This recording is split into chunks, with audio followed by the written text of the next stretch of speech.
Welcome back to season 3 of the Sober Motivation Podcast. Join me, Brad, each week as my guests and I share incredible and powerful sobriety stories. We are here to show sobriety is possible, one story at a time. Let's go. In this episode of the podcast, we have Nick, who has over 10 years sober. Nick shares his journey from substance abuse to sobriety. Nick describes his childhood marked by his parents' divorce, their struggle with substance abuse, and his own progression into alcoholism and drug addiction. He ventures into various attempts at sobriety that he was unable to maintain. Nick hit many bottoms that included losing it all. And after getting charged with a felony, he had a choice to make. On the path, Nick tried many ways of sobriety, but there was always one thing holding him back from the change he so much desired. And this is Nick's story on the Sober Motivation Podcast. What up, what up, what up? Sober Motivation Podcast. Welcome back. Brad here for another episode. We're closing in fast on 1 million downloads. If everything goes according to plan, we will hit that next week.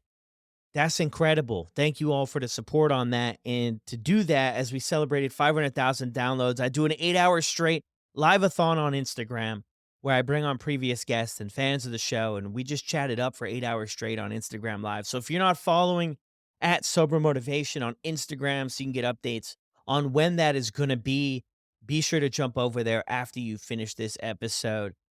Give me a follow. Send me a message too if you like. I get back to pretty much everybody. Probably everybody. So I would love to have you over there hanging out and just seeing what's going on there too. Thank you guys so much.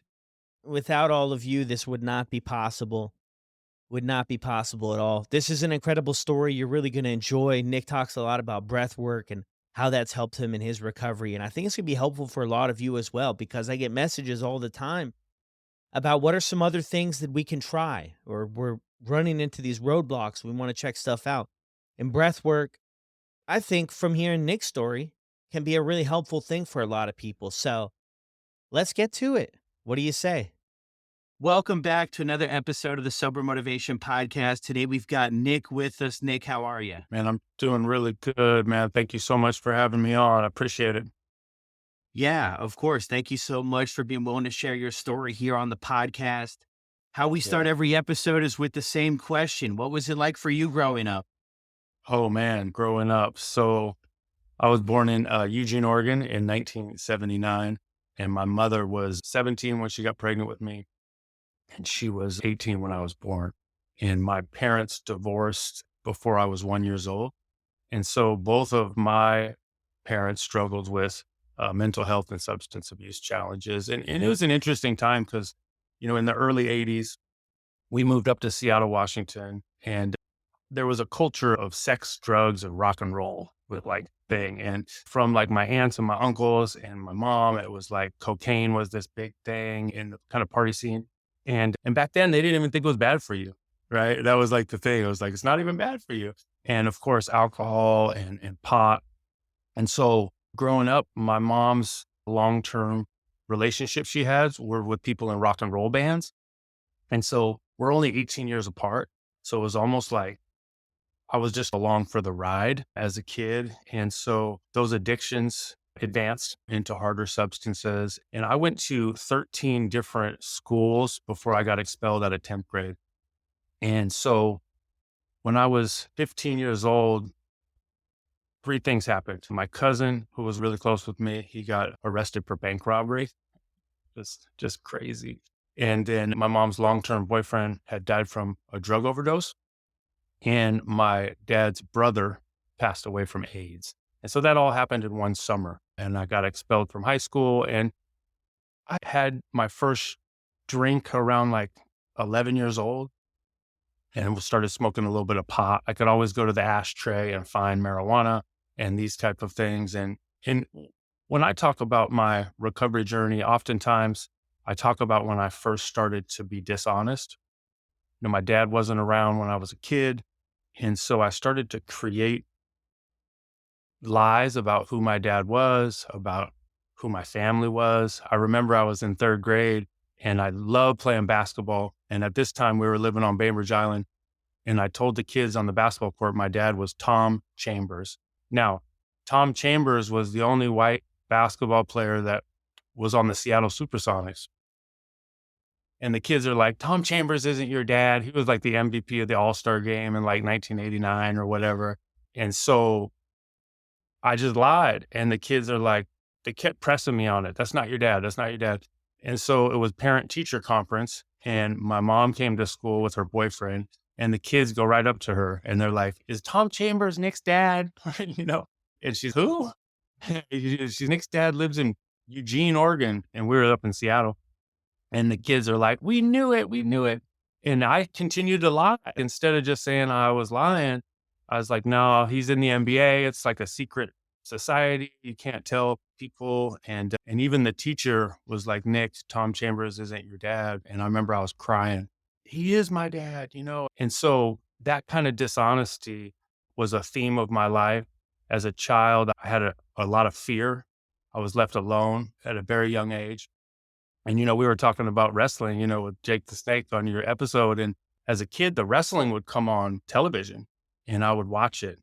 And I think my first escape, because I was scared, I felt separate, different, and alone.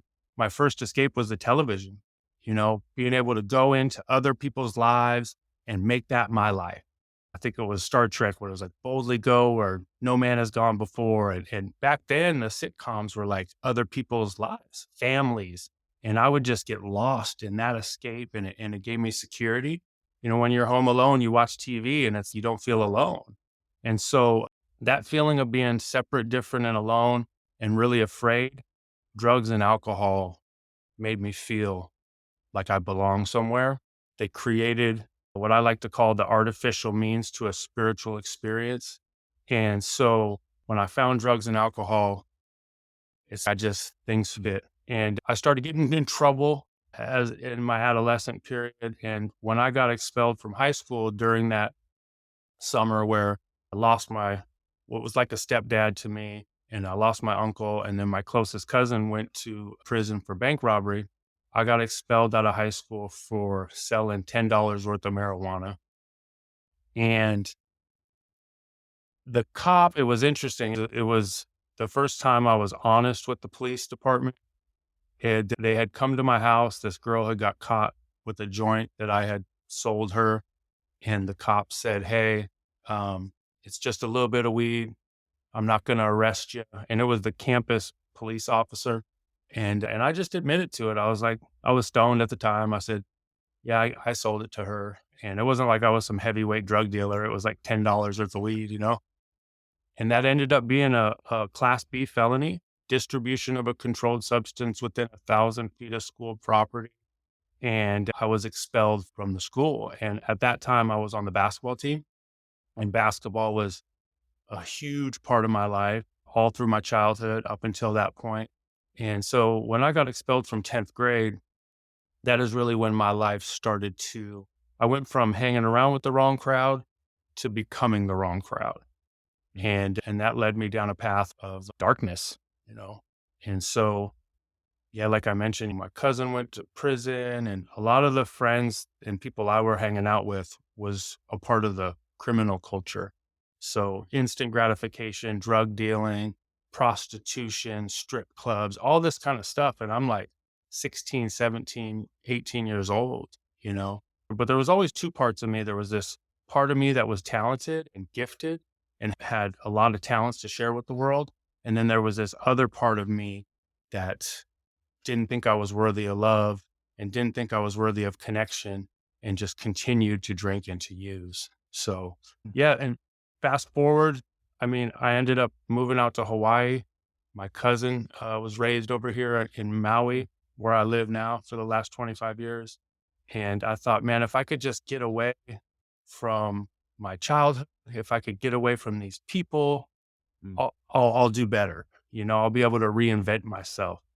And in recovery, oftentimes you hear that as a geographical. And so when I was 18 years old, I came out to Maui.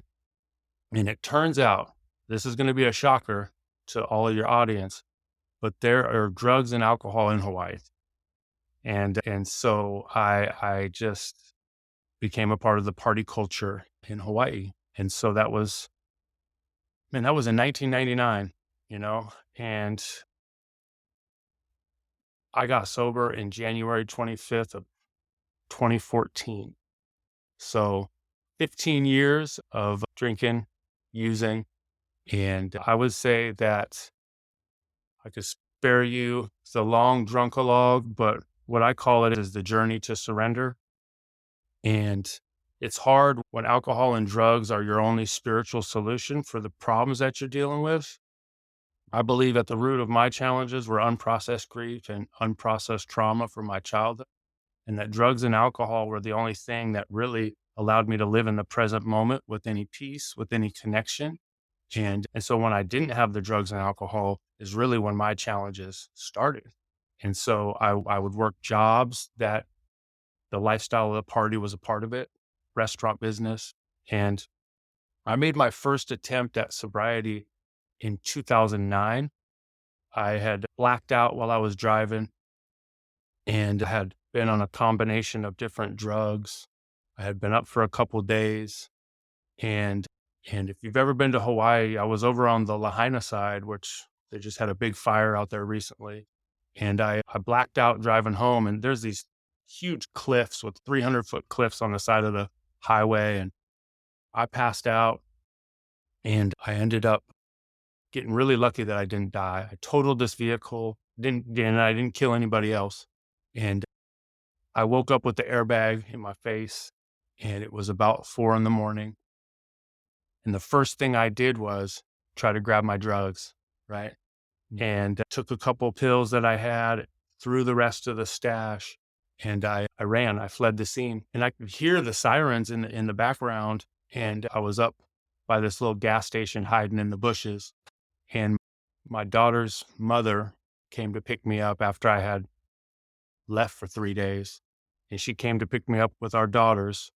And I came hiding from the back of the bushes and jumped in her car and was throwing up out the back of the window with a 5-year-old and a 2-year-old in the car. And she drove right past the crime scene. And after that is when I went to my first drug treatment in 2009. I went to a drug treatment called Hazelden. It was in Newburgh, Oregon.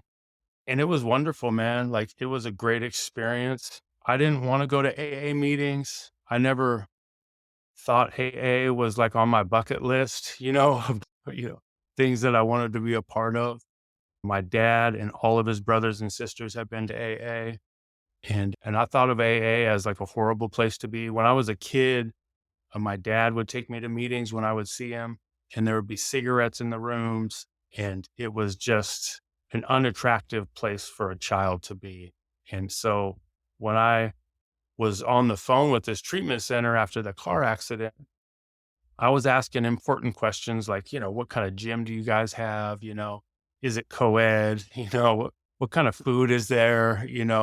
The important stuff. And if the lady would have told me that it's a 12-step program, right?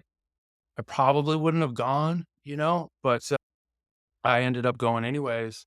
And it was a great experience. I loved it. I went for 30 days and they asked me to stay longer. They recommended that I stayed longer. And they always did that to me. They always thought I should stay longer. And got a lot of information. I went to a lot of meetings. It was a 12-step program. So they would bring meetings into the treatment. People would come and share their stories. And to be honest with you, the most attractive part of that treatment experience was the 12-step meetings. And there was something for me where it was like, these guys are coming for free. They're not getting paid. And they're just coming to share their experience, strength, and hope, and trying to be of service to others. So there was something really attractive about that for me. Now, my counselors asked me to stay longer, but I had 2 daughters. And so I thought I was pretty important and that I needed to be home. And so I went home after 30 days and I promised myself, when I went to treatment, I was a pill addict and a drug addict. I didn't consider myself an alcoholic. And so, but I told myself when I left treatment, I will stay sober forever. This is it. And that lasted for 2 weeks. you know. And so I went to a friend's wedding and, my grandmother paid almost $30,000 for me to go to treatment. And I made this commitment. And 2 weeks later, I was at a wedding and these guys were doing cocaine. And I told myself I was going to be sober, right?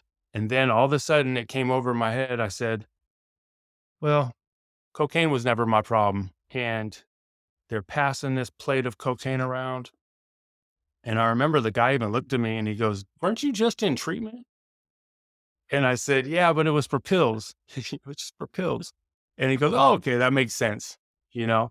And he gives me the drugs. And man, it was like everything that I had learned, everything that I had promised myself, it got flushed down the toilet in one weekend.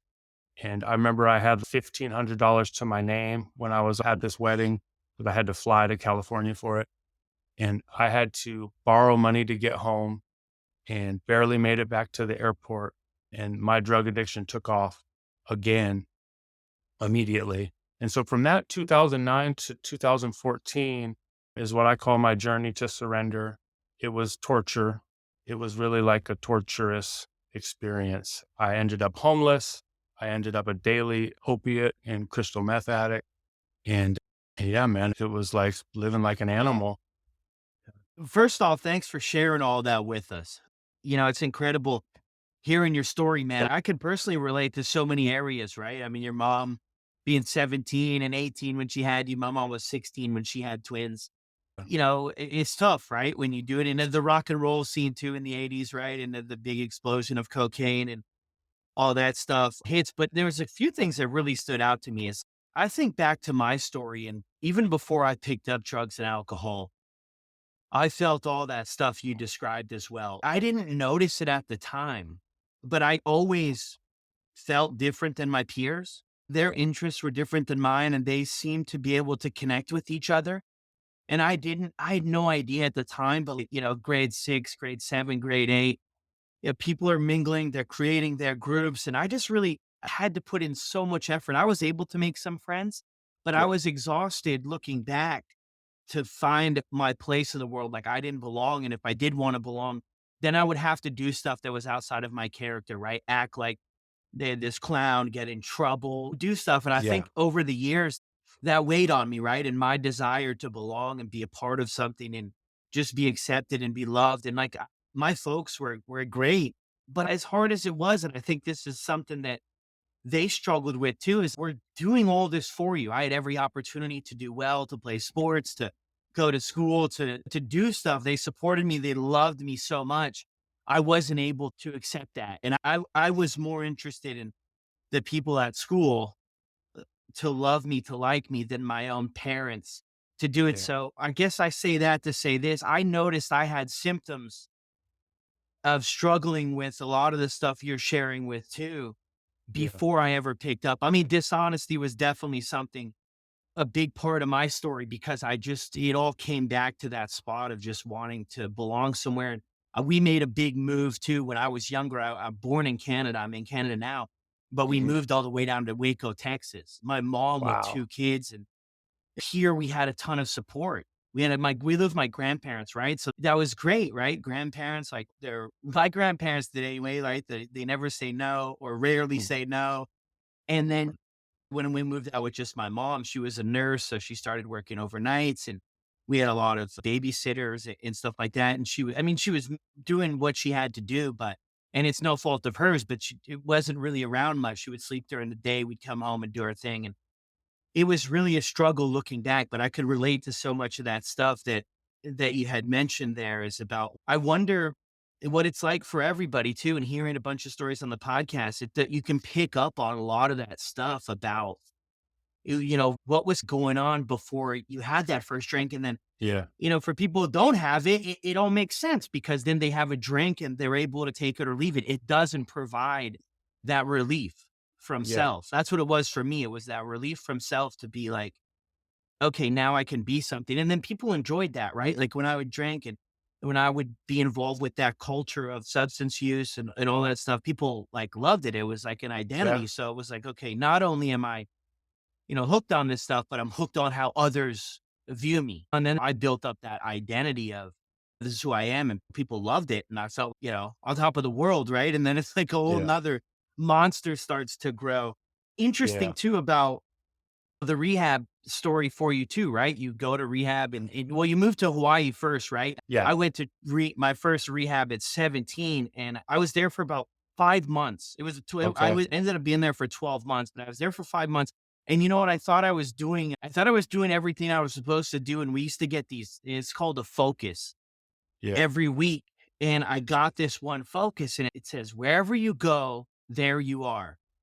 And I was Yeah. like, man, like I was Yeah. upset, right? Because I was like, I'm doing everything I'm supposed to be doing. I'm making progress. Yeah. And they just called me out. The counselors and the people that work there would put these together. And they just called me out that I'm Yeah. not actually doing as well as I might think I am. Yeah. And, I'll never forget that, man. And it reminds me of that geo change, right? Moving and everything will be different, but it's who we are. Like if we go, everything else goes, Yeah. So Yeah. I really related to Totally. that. Thank you. Yeah, you Thank you did. so much. Yeah, incredible stuff. And then you had that blackout too. You mentioned you had two children too. What's that Yeah. relationship like with is it your wife or your partner or who is it at that point? What's that like? One announcement here before we get back to the episode. I just want to mention it's been incredible for all the new members to join Sober Buddy that are listeners of the podcast. And I want to extend the 30-day free trial on this episode as well. I'll drop the link down in the show notes for you to get a 30-day trial to the brand new Sober Buddy platform. It's incredible. We have a ton of members that are listeners of the podcast. I'm fired up because Friday morning I do a meeting every Friday. And when I get off that, I'm just amped up. I love to see the progress people are making, whether it's 10 days or 20 days or 1 year. We have people from 1 day all the way up to years, and we all get together. We talk about it. We talk about topics. We check in, and we just stay connected because this whole sobriety thing is much easier when we do it together. So if you could use a community to be a part of, we'd love to have you at Sober Buddy. Check out that link in the show notes. Grab yourself a free 30-day trial. And I hope to see you in a meeting soon. Yeah. Well, now, I've been clean and sober for over 10 years, right? But when I finally got sober, I didn't have them in my life. I had lost that privilege, So I was towards the end, I ran out of money. I had always found a way to manipulate and have some cash and be able to pay for things. That first treatment center I went to that I mentioned in 2009, I had a decent amount of money in the bank, with a couple car payments, and I had a decent job. And so it's like when you can manage, it makes things okay. And then when you go broke, things start to get really scary. And because you still have an addiction to feed, but then you got kids you need to pick up. And then you start to make choices about which one's more important. And for me, it wasn't a conscious decision, but I chose drugs and alcohol over every meaningful relationship that I had. And I compromised everything in my life to keep using. And I remember having no gas and still having to pick up drugs and putting my daughters in some really unsafe situations. And so I lost that privilege. And when I got clean and sober, I went to a different island. So I flew over to Kona and I got sober over there. And so it was very embarrassing. It was a real source of shame because, like I mentioned, the way that I grew up, I always told myself if I ever had kids, I would never do that to them, right? I would never put them in that type of a situation. But what I've learned about the historical wounds of abandonment and about resentment is that if you don't heal, then you will repeat, right? If you don't heal the resentments, then history will repeat itself. And the definition of resentment is to relive, to refeel, and to reenact. So basically, I was reenacting that and doing the same things to my own daughters. Now, thank God I got sober in 2014. So my, youngest daughter was 6 and my oldest daughter was 11. And so since then, we have rebuilt those relationships. My youngest daughter lives with me for the last 7 years. I've had her full time and she's 16. And then my oldest daughter is actually a pilot. So we helped her get through becoming a commercial pilot. So now she's in her process of getting 1,500 hours and she's going to be an airlines pilot, man. So recovery has allowed me to regain so many things that were lost or stolen. So I have beautiful relationships with both my daughters now. Wow, that's incredible. It's interesting to that point. Another thing too, another note I wrote down here is restaurants. Mm. Working in the service industry, right? I'm with you, man. That's when I got in a lot of trouble. And then a lot of stories I've heard here too. I think that's if you don't maybe follow the path, but even if you do, right? You go to college, you follow the path, and then you might start an internship or a career afterwards, and you Sure. might just dodge that service entry. But where I was is I went to college, I got kicked out after a few years, and what else are you going to hop around and show up when you want to show up? And it was loose and lax. But I got introduced to a people that were a lot older than me. And I think you even Yeah. mentioned it too, right? When you get expelled from school, I saw this a lot with the people when I was in high school who got expelled. Well, other people your age are going to school. So who are you going to hang out with? You're going to hang out with people that are older than you that are out of high school. But yeah, the restaurant industry, I mean, it was just access. It was just, you'd work that 4 to 12 shift or 4 to 1 shift, and then everybody would gather. And there was just, yeah, for the older crowd of people, I got introduced to like cocaine there. And that was Yeah. just running rampant, And I wouldn't say it's embarrassing anymore, but at the time it was. I worked at this Sure. one restaurant and we had this open kitchen and I had this like streak of like just doing cocaine and I couldn't even really answer all the things. It really wasn't my bread and butter, but I had this bad streak and I just couldn't get off of it for 3 months. And it was every day. I worked at this restaurant, but most restaurants I worked at had a locker room or bathroom in the back Yes. for the staff to change and use it, but this restaurant didn't. So you'd have to go out into the dining room.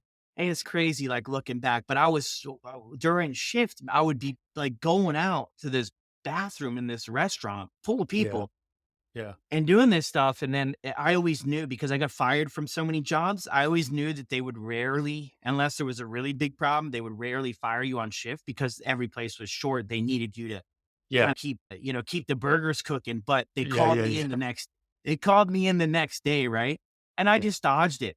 I just never showed up for those. I knew what it was about. It was so sad, but I had just become accustomed to that. I didn't even blink an eye. Yeah, I just kept going, right? And then I would, go put in a few resumes and, Yep. leave that one off of the list. So it was like the Totally. restaurant Yeah. thing, I'm with you. So in 2014, man, what happens that you're able to turn this ship around?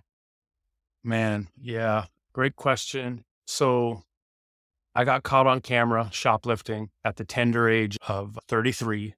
And so I was shoplifting and got caught on camera. And these people apparently there's cameras in these organizations now.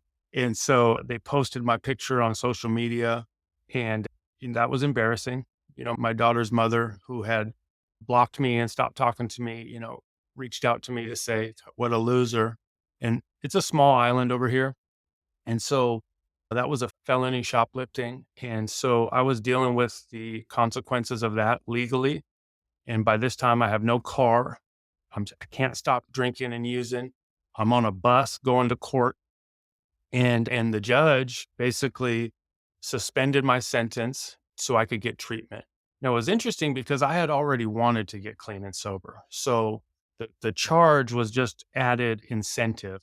And so I had reached out to a treatment center, and my grandfather, who was like very much like my father in my life, he said, I'll help you get into treatment. And so I made that commitment. And it was interesting. Because I had done treatment before and only did the 30 days, this time I committed to a 90-day stay. And when we finally made the agreements with the treatment center and the courts gave me permission to leave from Maui to Kona, I called the treatment center and they said, hey, I'm sorry, we only have 30 days left, 30 days available. And I'm like, what? What's going on? And so we booked it. I got there and it's an interesting story. So the treatment center was actually going out of business. So I got there January 25th and I was the last client that they let come into their facility before they shut their doors on March 1st, 2014. So I had the 30 days. So I get out there, I get a sponsor. And in my heart, I had told myself, I've never really done recovery 100%. I knew that in my heart. And so I told myself, I'm going to commit to this process and I'm going to do everything that these people ask me to do.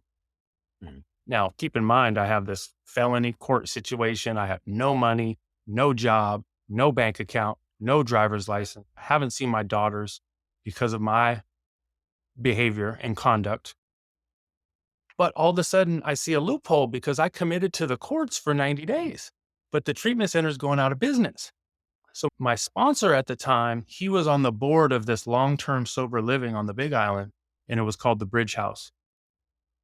Now, the Bridge House was a state-funded program with people that are going through drug court. They're going through the criminal justice system. So my sponsor said to me, he said, hey, you can do 30 days treatment here and go into a 6-month sober living program. And I said, hold on. I said 90 days, not 6 months, and all of a sudden those behaviors started to come back. And I started thinking to myself, if my grandma can just get me an apartment over here, I'll go to AA meetings. I'll tell the courts, sorry, the treatment center went out of business, and I'm going to do it my way. Now, everybody thought that was a really bad idea, but I was the only person who thought it was a good idea. And so back to the dishonesty piece, I called my grandmother, and I had already toured this place called the Bridge House, and it's 5 beds to a bedroom. It's state funded, so there's no amenities. It's not nice, this kind of stuff. So I called my grandmother because it's about a week before this, I got to get out of the 30-day program. And I called her and I said, hey, grandma, I would love to go to that sober living program up there, but I don't want to jeopardize my recovery. And the word is that they're using crystal meth up there and they're using drugs. And this was a lie. I had no information of this. And the crazy part about this lie is that I didn't premeditate it, Brad. It just came out naturally. It's the language that I spoke, manipulation. And my grandmother, for the first time, she said, honey, I don't care what you do. I don't give a shit. You don't have to go to that sober living program, but I'm not going to help you. And I'm not going to get you an apartment. And I remember I was like 21 days sober. And I thought to myself, what the hell's going on here? And so I got off the phone. I think she might've gone to an Al-Anon meeting or something, maybe, And so that night I was at a meeting of Alcoholics Anonymous, and a guy shared something and it changed my life. And he said his whole life he suffered from self-delusion and self-deception, and that he would always turn the tables out of fear to try to manipulate the outcome of the situation. And he manipulated everything and everyone until there was nothing left to manipulate. And it just hit me. I was like, I was just manipulating my grandmother this morning. Nobody's using crystal meth at that sober living. And I heard a voice. And for a long time, I thought the voice was in my head, but I've discovered in the last few years that I think it came from my heart. And the voice said, Nick, you're doing it again, and you can't do it anymore. You can't do it anymore. And so at that meeting, I told my sponsor if there was still a bed at the sober living at the Bridge House, I'll take it. And he said, you might just stay sober. You might just stay sober. And so that was the why in the road. In my whole life, I was going to go left, even if there was a cliff there, right? And this time I took a right. And it was interesting because at that moment, I was overwhelmed with this presence of some type of a power. And I had this thought, what can I do to be of service to the people up at this sober living? How might I be able to bring up a spirit of recovery? Because I'd been to a lot of meetings, I'd been to treatment before, and all of a sudden I was overwhelmed with this idea of how maybe I could be of service. And so I ended up going to that long-term program. I got super involved in the recovery community over there, and I haven't drank or used since. And it's been over 10 years. Wow, that's incredible. Huge congrats on that. 10 years. Thank you, brother. It is so interesting how things, play out when we do that surrender part. Because you mentioned that earlier too about, like, I always go back as like my best thinking, my best strategies. I mean, ended me up where it ended me up, right?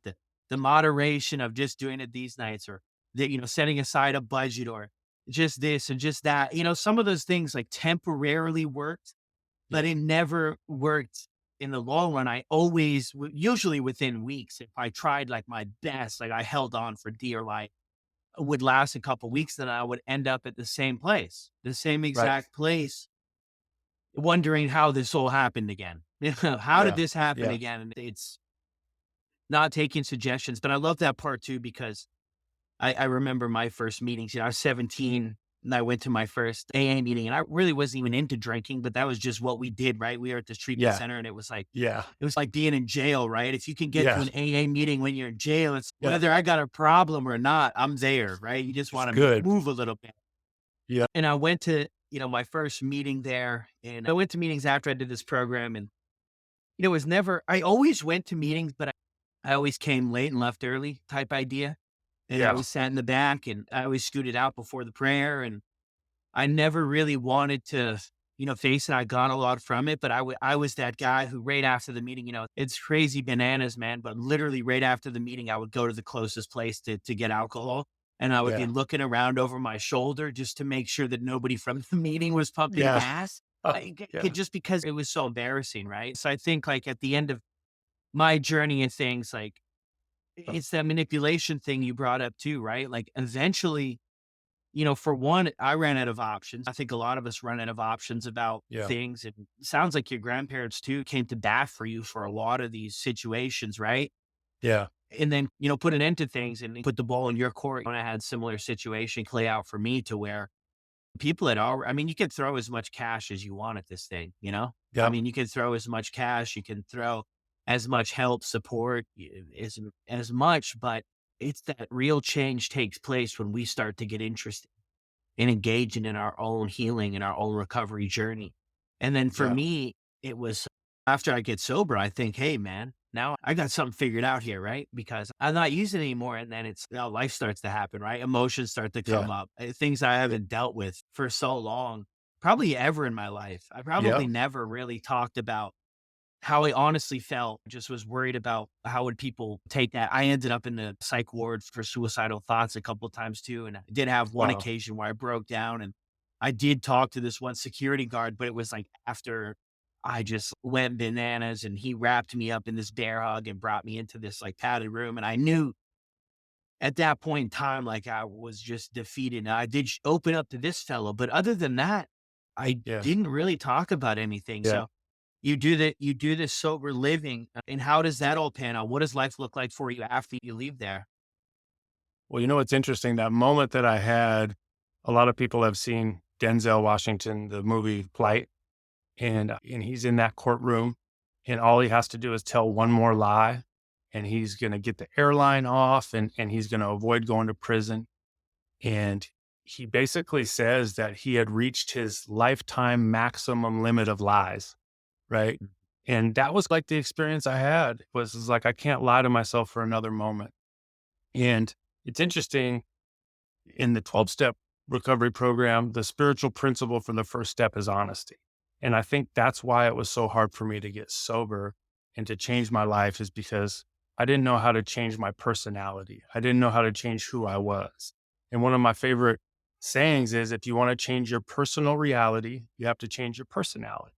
And I didn't know how to do that. And so when I finally got honest there, it was very humbling. I was at a state funded program with a lot of people that were going through the system.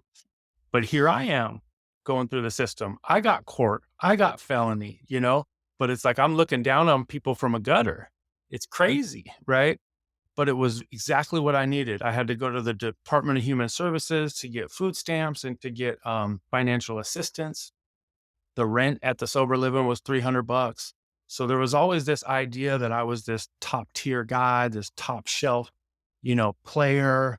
And it came to reality about who I really was. But the coolest part about it is when I surrendered, I was in the worst position financially, but I had recovery, right? So it was like everything was okay. I had hope. I didn't need any money. I didn't need a car. My primary focus began to be staying sober and trying to help other people.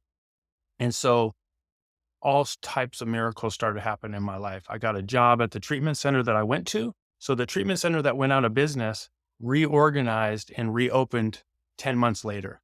They gave me a job working in the industry. I've been working in the field of mental health and substance abuse treatment ever since, right? So I was able to build my story and to start to change myself through the meetings, through sponsorship, through being of service, through helping other people. And then I was able to transfer that to the professional world. And that started my journey. I started working for Hawaii Island Recovery. After 2 years, I got an opportunity to come back to Maui to be back with my daughter. Got an opportunity to open a facility on Maui called Maui Recovery. And after being back on Maui for a year, my grandfather passed away, and he was like my father, and he died from cancer. But I was so grateful that I was sober for 3 years before he passed away. And it's interesting because of my behavior, when he allowed me to get into that last treatment center, he took me out of his will. He had a little bit of a will set up for my mother and my aunts, my uncle, and he treated me like I was one of the children. And he took me out. He changed it because of my behavior. And when he passed away, he had saw me stay sober for 3 years, and he actually put me back in right before he passed away. And so with the money that he left me, I was able to buy a condo and my daughter and my daughter's mother ended up going through some challenges, and she asked me if I could take Coco full time. And so I did that, and it just coincided with the time where I had come into a little bit of money, and I was able to buy a condo, and my daughter and I have been living together ever since, and stayed working in the treatment facility. Started out at the bottom. I was the overnight tech, watching everybody overnight. And then I was an RM, resident manager. It's like a glorified babysitter. And then from there, I got into the business development, got into admissions. And then 2 years ago, I actually co-founded my own treatment center on the Big Island called Honu House, Hawaii. So we've been in business for a little over 2 years now. And so that's a little bit Yeah. more about what it's like now, right? Yeah. I mean, it's extremely humbling too, I think, when you share that stuff about you really didn't have any of these other worldly possessions at this time in your life, but you had your recovery. And although, according to the bank numbers, you didn't have much there, but maybe spiritually and internally, you were the richest you'd ever been because you maybe had that peace of mind that sobriety and recovery offers Yeah. us. Yeah. And it's so powerful, man. It's so Yeah. powerful, but it's interesting too in your story where you end up, because I think a lot of us can relate. Not as bad as that guy, not as bad. Look at that. Look at Yeah. John over there. I mean, come on. Yeah. Like that, he's got a problem. Not me. Yeah. We're so Yeah. easy to, no matter where we fall on the spectrum, right? We have a lot of people who are entering in this gray area space where, it's not all the way at one end, but they're not a non-drinker or they're not, somebody who hasn't used substances before.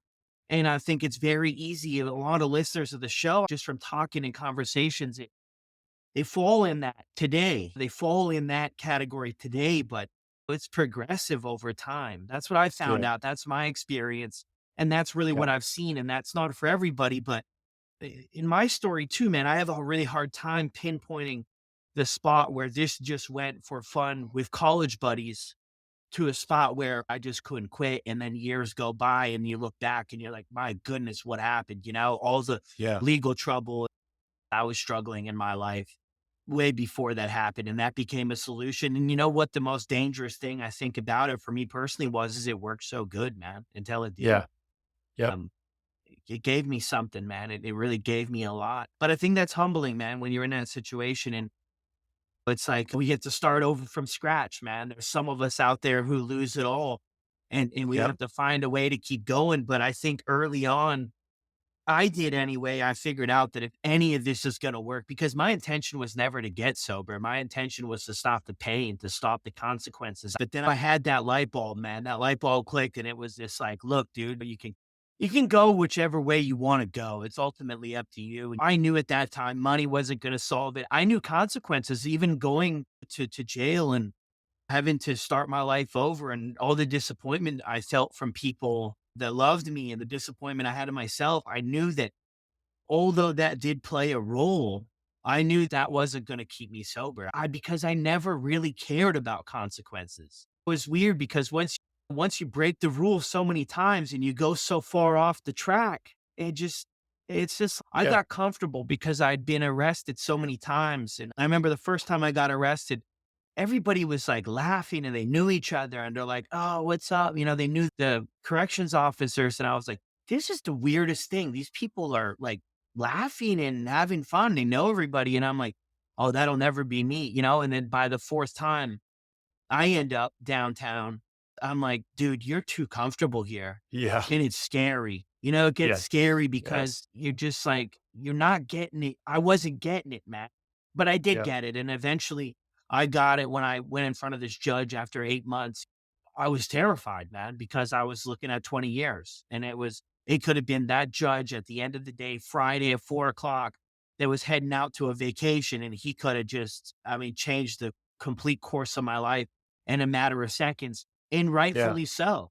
That's the craziest part Yeah. is I couldn't play the victim anymore because I had done what I had done and I was going to have to deal with the consequences. But I got extremely blessed, lucky, however you want to draw it up. I got a Yeah. second chance and we do what we can with it, man. I would love to hear about the breath work because I know Yeah. that's a big part of what you do. And Yeah. you wrote a book, and I would love to hear about Yeah. that journey, man, and, Sure. and how that can Sure. help people. Yeah, man. So I always tell people this, getting sober was the most important thing that happened in my life. Finding breath work was the second most important thing. And I don't think I would have been able to find it without the sobriety first and having a spiritual kind of foundation. Um, I went to a silent retreat with my now wife, and they facilitated a breathwork experience while I was there on the third day. And I had an experience that was of a biblical proportion. And I'm not a religious guy, but it was a massive experience. My whole body was tingling. I was emotional. I was crying and I didn't know what was happening. But all I knew is that I needed more. I need more of that. And so I was about 5 years sober when I found that practice. And it was a silent meditation course. So you couldn't ask questions about what was going on. But I ended up doing some research on YouTube when I got out of that 10-day silent course, which is a whole nother story that really transformed my life in a lot of ways as well. I ended up having a daily breathwork practice. I was never able to meditate very well. I have ADHD. A lot of us do, undiagnosed ADHD. So I have poor impulse control. I have a hard time paying attention. And that's another reason I think that I would always relapse and continue to use substance. Almost a year after finding breathwork, I started teaching it at the treatment center. So I was admissions director in business development, but I would also do recovery coaching classes. And I started teaching breathwork to the clients at the treatment center. And it was amazing. I'm not a licensed doctor. I'm not a licensed psychologist. I'm not a clinical therapist. And people would tell me after 30, 60, or 90 days in the program that the most important thing that they found was a breathwork practice. And I thought to myself, wow, that's amazing. And so it turns out that we carry a lot of that unprocessed grief, a lot of that unprocessed trauma at the cellular level. So if you think about, you were talking about not being able to feel our emotions, right? And I used to think that stuffing your emotions was just a metaphor, right? I didn't realize that when we don't know how to process that, we do stuff our emotions, that they actually go somewhere. And they go into the bottom of our respiratory system towards our pelvic floor. And so the big breathwork practice actually allows us to lift these up and to bring them out. And so I started to feel things I had never felt. I started to experience my emotions. So sadness, anger, things that I had unresolved in my life. And so when I started sharing this with people, their reaction to the breathwork is what really started to inspire me. I got into cold water exposure as well. And so, the medication or the solution for undiagnosed ADHD or some of these challenges is stimulant medications, right? And well, I wasn't going to go down that path because I had a real challenge with stimulant drugs. But they also find that undiagnosed ADHD folks end up being addicted to speed or coke. They find that along their journeys, right? So breath work, daily practices of deep breath work and cold water exposure stimulate the same chemicals in our systems as Adderall or Vyvanse or Concerta or these stimulant medications, but this is natural. So literally, after about a year of practicing, I started writing the book. And it turns out that natural focus gave me the attention and gave me the concentration to write a book, right? Which is something that would have been impossible for me to do. I'll pick up, maybe write a paragraph or three, and then I put it down and I start another task, right? So the COVID pandemic hit. I started writing the book. I took a couple of different certification courses online, and I have been a breathwork fanatic, student, teacher ever since. And it has transformed my life. And the things that people say when we get done facilitating breathwork journey, it just blows your mind. It would be parallel to an ayahuasca experience or parallel to a psychedelic journey that a lot of people are going on these days, but without any drugs, no drugs, just your own breath. And so it's fascinating, bro. And so wrote the book, published the book, The Breath of Life, Finding Long-Term Recovery with Breathwork and Step Work. And I had always thought to myself, as you know, being in this space, so many people don't make it. So many people, I've been working in this thing for over 9 years now and sober for over 10. And I've lost so many people. So many people have passed away from fentanyl these days and other substance abuse related tragedies. And not only that, just people that can't stay sober in a long-term way. And so I've found that this breathwork practice can help people stay tethered to the lifestyle change. Because if you're not able to get to that unprocessed grief and that unprocessed trauma and have some alignment, then most likely it's my experience that you will pick up again and that life will become more challenging. Yeah. Wow, that's beautiful. When was it? Maybe you said there and I didn't catch it. When was that silent retreat you went on? That was in 2019. So that was July of 2019. Yeah. So almost 5 years ago. Yeah. Okay. Wow, 2019 feels like just like hearing it just feels like yesterday, but Bro, it's I know. crazy. Yeah. I've seen some of your videos too, like people are laying down, they've got their blindfolds on, like really Yeah. getting into it. Yeah. It's interesting too, right? Because even with Jake, we're talking about Jake the Snake Roberts, right? Yep. He got introduced to yoga and never expected that to be a thing. It's like he didn't expect it was going to be one of the anchors to changing his life. And then what you're sharing too is that it's been a catalyst to you getting to where you're at and doing that for other people, facilitating it. That's incredible, man. Thank you so much. Of course, brother, for sure. Is there anything you want to share with everybody before we sign off? So what I would say is that oftentimes in a lot of the different recovery paradigms, they say that a spiritual awakening is the solution for our challenges. And I often used to think, well, what the hell does that mean? Right. Or conscious contact, awareness, consciousness. And so what I've discovered is the Latin word for spirit, espiritus, is breath, soul, and spirit. And so a spiritual awakening is simply the state of having more awareness than being lost in ruminating thought. And when I think about addiction, I think about obsession, I think about compulsion, and I think about habitual impulsive reactions, right? Those are all aspects of the mind. So if I develop a daily breathwork practice, then my consciousness shifts to the point where I have more awareness, then I'm lost in that hamster wheel loop of addiction. And so that's why I feel like it's so important for people to be able to practice the breath, because if you have more consciousness, more awareness, you're able to get out of your head and come into your heart, then there's no way you're going to want to poison yourself. There's no way you're going to want to kill yourself with drugs and alcohol if you're able to do that internal work and love yourself enough to where you don't want to poison yourself. And so that's why I think it's so important for people in recovery to develop this practice, because I firmly believe if you're conscious and you're aware, then you won't want to kill yourself with drugs and alcohol.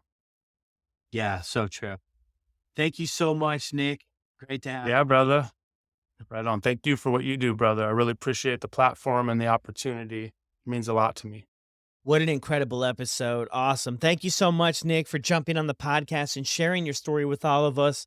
I was kind of bummed on this one because for some reason, you think after 130 or 140 episodes, I would know how to work everything on my end. But I didn't have my microphone connected to the software where we recorded the episode. So it just used the microphone on my monitor, which you can probably tell is not what it usually is, but that is what it is. That's how it goes sometimes. And we just accept things, we move on, and we make the best of it. But I definitely didn't have the editing capabilities with the audio that I normally do, but it is what it is. You guys probably won't even notice. Well, some of you might, but it is what it is. And an incredible story from Nick there too about, coming back. And I love hearing those stories with parents where you're able to reconnect with the children, I think that that is just an extremely powerful thing, and to be able to do and have those relationships and really lead from the front. I think it's incredibly powerful, and I really love it. So I hope you guys were able to draw some strength from Nick's story. I know I sure did. I know I'll get another day sober. And I also want to do a quick announcement for the few of you that make it to the end here, is that we've got the go ahead here with the podcast to be in a lot of jails and prisons in the US. So it's going to reach about 400,000 people potentially. Like, people will still have to choose to listen to it, but it's going to be available to over 400,000 people, which I'm really blown away for. This has been a work in progress for a little bit of time, and I appreciate the people that have given this a shot. They've waived the fees to be involved in a program like this, and I'm just extremely grateful that maybe we could just bring this message to more people. Obviously, that's what it's all about. So thank you all for the continued support. Can't wait till the next episode drops. Got a lot of recordings coming up. And be sure to reach out to Nick if you enjoyed this episode. Send him a message, let him know, and I'll see you on the next one.